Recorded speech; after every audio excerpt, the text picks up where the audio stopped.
करणं झाली त्या बाबतीमध्ये।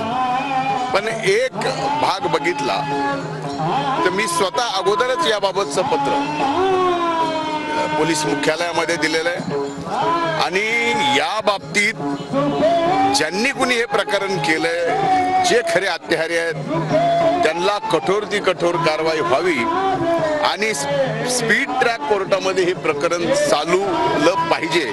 त्याशिवाय लवकर न्याय मिळणार नाही आणि ज्यांनी कुणी केलंय त्याला शिक्षाही मिळणार नाही। या भावनेतून मला या ठिकाणी एकच सांगायचं आहे या मायबाप बीड जिल्ह्यातल्या जनतेला, सर्व जाती धर्मातल्या, की हे प्रकरण जे झालंय हे कुठल्याही राजकारणामुळे झालेलं नाही।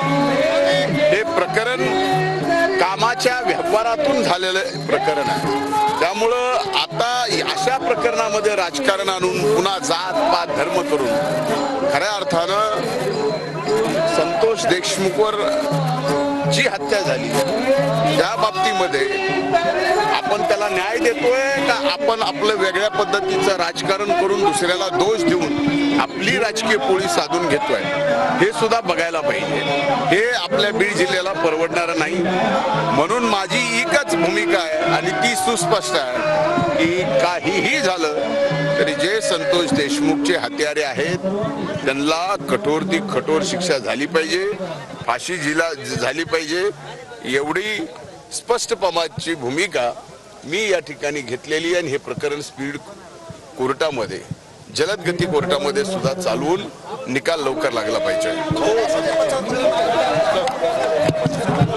एक लक्षात घ्या, अमोल दुबेचं प्रकरण आहे, आणखीन एक प्रकरण आहे। या बाबतीत पोलिसांना मी अनेक दिवसापासून या ठिकाणी या सगळ्या प्रकरणं झालेली आहेत, त्यात अमोल दुबेचं असेल आणि